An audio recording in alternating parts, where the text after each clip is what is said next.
Salut à tous, j'espère que vous allez bien.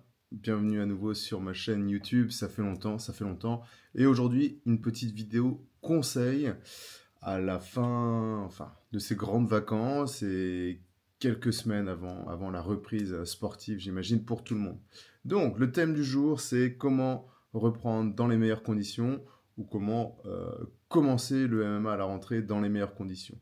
J'ai reçu pas mal de questions sur la meilleure méthode, la méthode à privilégier. Est-ce que vous devez vous préparer en amont d'une reprise ou du commencement de l'activité, ou est-ce que vous pouvez directement vous inscrire et faire votre reprise dans le bain, entre guillemets. Alors, bon, les deux sont possibles, hein. Les deux sont possibles. Les deux ont des avantages et des défauts qu'il faut bien avoir en tête. Donc, on va partir du principe que vous prévoyez votre reprise le 7 septembre, donc une semaine après la reprise générale, on va dire. Et donc, il vous reste 2-3 semaines. Donc, vous vous dites, je vais faire ma préparation en amont, courir, faire de la musculation, etc., pour arriver et être prêt. Ça pourrait être une bonne idée. Ça pourrait être une bonne idée, car vous allez pouvoir contrôler votre progression et arriver avec voilà, votre système, je sais pas moi, au niveau du cardio, être beaucoup plus à l'aise, musculairement, vous vous sentez bien, donc vous pouvez reprendre. Le principal risque, c'est de croire être prêt, alors que vous n'avez fait que de l'activité en dehors de tout contact. Donc, croire être prêt en se disant c'est bon, tout va suivre, il y a un risque de blessure. Vous risquez d'arriver, d'aller un petit peu à 100% sur des mouvements et peut-être que votre nuque, que vous n'avez pas travaillé pendant ces 3 semaines de reprise, va être plus rapidement fatiguée avec des risques de blessure ou de douleur. Donc, c'est pour ça que c'est intéressant, mais vous avez ce risque principal et vous devez rester bien conscient que vous aurez votre préparation de reprise en dehors de la salle, mais que vous devrez quand même prévoir 1 à 2 semaines d'adaptation, de réadaptation à l'entraînement qui vous sera proposé, et puis surtout à- au fait d'être en préhension avec un partenaire. La deuxième méthode, c'est d'attaquer directement à la salle. Alors, autant pour quelqu'un qui débute que pour un avancé, le principal risque, et je vous dis ça même après des années et des années de pratique, c'est de vouloir reprendre au niveau au niveau que vous aviez avant d'arrêter, avant de prendre votre pause estivale. Donc, par exemple, être habitué à faire 5 rounds de 5 minutes tous les mercredis, avec une intensité de 80%, euh, de ce qui est comparable avec un combat. Et très rapidement, le premier round se passe bien, vous dites allez, c'est parti, on en fait 5, et vous montez en intensité. Et puis le lendemain, vous sentez que vous avez des courbatures, ou vous n'avez pas les réflexes, vous n'avez pas vu la frappe arriver, vous prenez un dommage. Enfin voilà. Donc ça, c'est le principal risque et c'est extrêmement compliqué, mais vraiment extrêmement compliqué, malgré les années de pratique, de s'imposer une diminution de l'effort. Ok, de vraiment diviser quasi votre intensité par deux pour pouvoir se préserver des blessures. Donc, par contre, ce qui est bien, c'est que votre reprise, quand vous êtes en club, c'est assez ludique, ça permet de pouvoir avoir une bonne motivation, d'avoir les amis, le retour et tout. Par contre, vous devez être très rigoureux à ne pas tout faire et à vous limiter dans l'intensité et dans l'entraînement.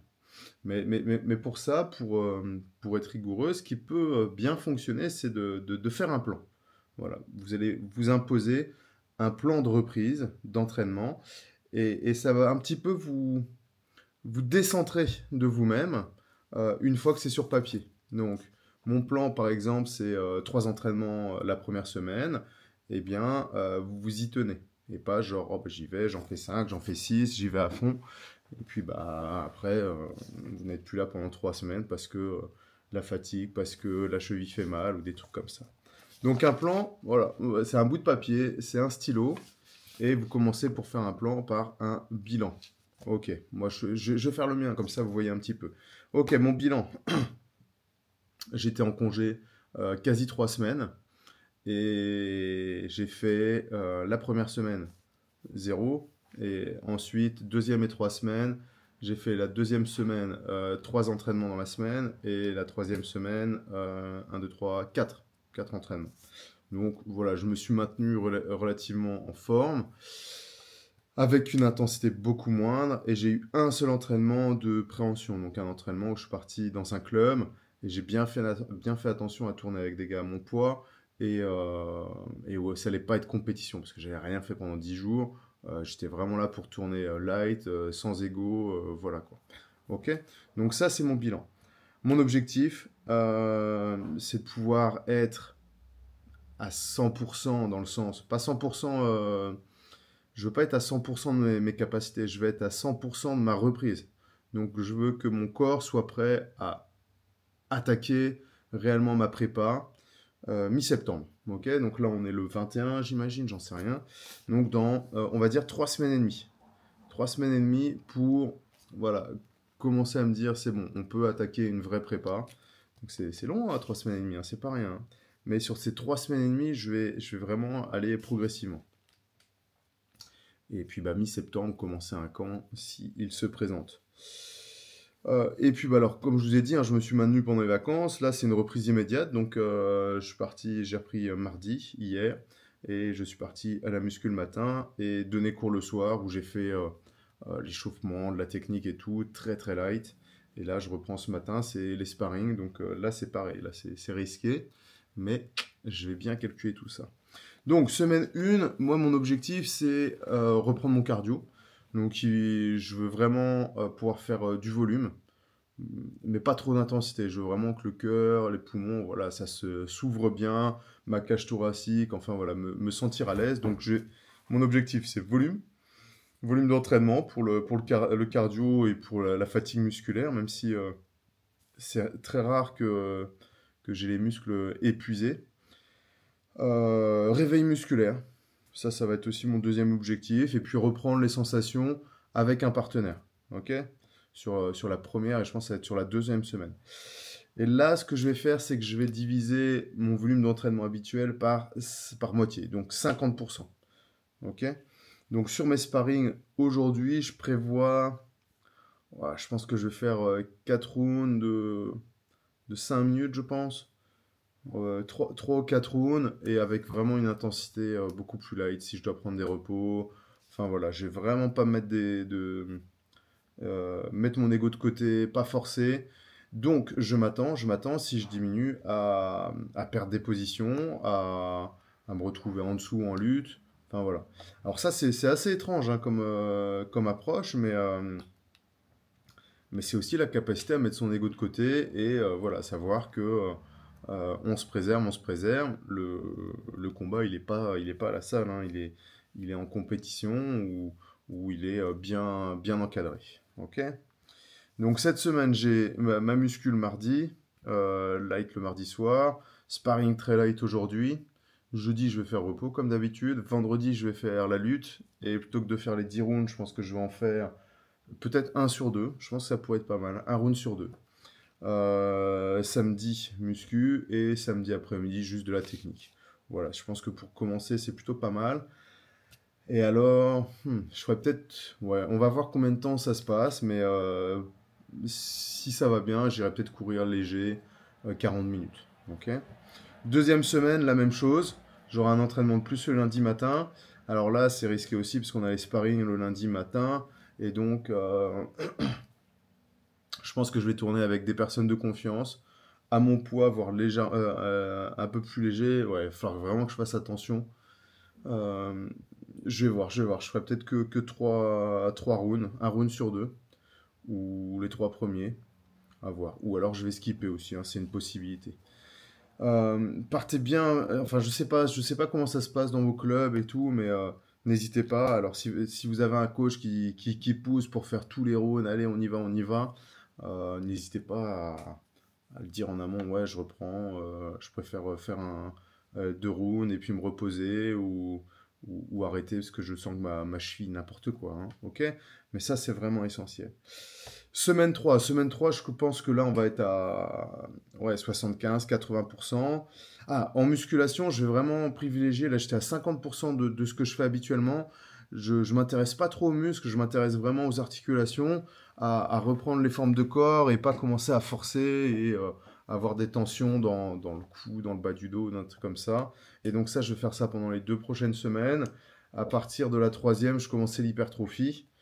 Et je pense qu'après, en fonction du programme, mi-septembre, je pourrais soit partir sur un cycle de force, soit continuer on verra en fonction, je sais pas trop, je vais improviser, mais en tout cas, mi-septembre, je pourrais choisir le programme que je veux sans avoir tout à refaire. Et donc, souvent, avant de lancer un gros programme explosif ou de force, ben, on fait un peu d'hypertrophie. On reste dans des marges entre 60 et 80% pour vraiment bien travailler la technique et puis aussi activer les articulations. Troisième semaine, je pense que bah voilà, sur les sparring, on ira un petit peu plus intensément en fonction du volume, mais je vais vraiment évaluer au fur et à mesure. Donc ça, si vous débutez, vous pouvez faire pareil. Moi, je vous conseille vraiment, si vous êtes débutant et que vous avez des sparring un petit peu tous les jours, de venir faire les échauffements, faire la technique. Et vous voyez, sparring, pas sparring, s'il vous reste une demi-heure, vous pouvez faire un round comme ça, 1 ou 2 rounds pour vous tester. Euh, Regardez sinon. Vraiment très très très très light, c'est la zone la plus à risque de blessure parce que vous connaissez pas les mouvements, parce que vous avez forcé avec un bras tendu et vous vous faites mal à l'épaule, et puis bah, vous êtes parti pour 2 3 semaines d'arrêt. Autant vous dire que bah, moi, je serai prêt le 15 septembre, vous serez encore avec votre épaule qui fait mal. Ok? Donc, 1 round, 2 rounds, puis la semaine suivante, 1 round, 2 rounds, voire 3, etc., etc., très progressif. Sachez que le plus important, c'est pas d'être musclé ou d'être capable de faire des rounds, c'est d'être le plus technique en MMA, de bien comprendre comment défendre les types de soumission ou les types de, de, de, de style de combat debout, comment annihiler l'offensive d'un boxeur, enfin voilà, vous voyez ce que je veux dire, plutôt que d'avoir un gros cardio, mais de ne pas savoir défendre un triangle par exemple. Ok. Voilà, je pense que j'ai fait le tour. Je pense que j'ai fait le tour. Donc vraiment, votre priorité, c'est de choisir si vous faites ça en amont, tout seul, donc avec un bloc de préparation physique et un bloc de cardio, avec vraiment cette idée-là que la reprise en club, vous aurez l'appréhension avec un partenaire et c'est pas du tout la même dimension. Donc vous aurez au minimum une semaine d'adaptation, au minimum que vous soyez compétiteur, avancé ou débutant. Euh, L'autre méthode, c'est d'y aller directement, mais par contre, là, il va falloir vraiment avoir la capacité de dire non aux partenaires et aux coachs qui vous diront allez, va faire sparring ou des trucs comme ça, et la capacité de vous dire non à vous-même. Parce qu'une fois qu'on est lancé dans les sparring, c'est cool, là, tout va bien, on continue, ouais, tu veux tourner avec moi, et on se blesse. Ok. Donc la meilleure méthode, c'est vu que l'ego c'est compliqué même après des années, c'est de se décentrer et pour ça, de faire un petit plan d'entraînement avec un bilan. Où est-ce que vous en êtes? Combien de temps vous prévoyez d'être à 100%? Moi, j'ai mis 3 semaines parce que bon, je me suis maintenu, mais ça peut être un mois, ça peut être 2 mois si vous avez du poids à perdre. Enfin voilà, il n'y a pas de stress. J'imagine que si vous reprenez ou que si vous commencez le sport, c'est pas pour arrêter au bout de 3 mois ou pour être en chape pour la Noël. Ça va? Une fois que vous avez votre plan, vous y tenez, vous notez bien ce que vous avez fait, vous voyez, vous réadaptez. Si vous sentez que bah, c'est trop de fatigue, bah, c'est que vous êtes allé un petit peu trop intensément. Et puis vous y êtes pour être à 100%. Voilà, mettez du temps, surtout du temps. Vous serez bien content d'arriver à la ligne d'arrivée pendant que les autres seront en train de penser leurs blessures. Écoutez les amis, c'était la vidéo conseil de la semaine, j'espère qu'elle vous a plu. J'espère pouvoir vous mettre pas mal de contenu. Je suis un petit peu plus actif en ce moment sur Instagram. On a passé les 10 000 followers, je suis vraiment content. Je vous remercie à tous qui me suivez sur Instagram. Donc c'est pas du tout autant posé sur Instagram, c'est des réels, donc forcément c'est plus rapide. On y va, on balance. Mais c'est surtout comme idée, c'est de donner, c'est pas mal de techniques, c'est de donner des idées de techniques, de ce qui peut fonctionner, et non pas une sorte de tuto général.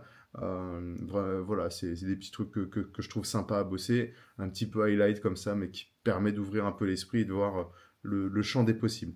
Les amis, je vous remercie bien. N'hésitez pas à me dire en commentaire, vous, si vous avez une stratégie pour votre prise, laquelle est-ce, et puis si vous avez des questions, n'hésitez pas dans les commentaires. Je vous dis à très bientôt les amis. Ciao, ciao.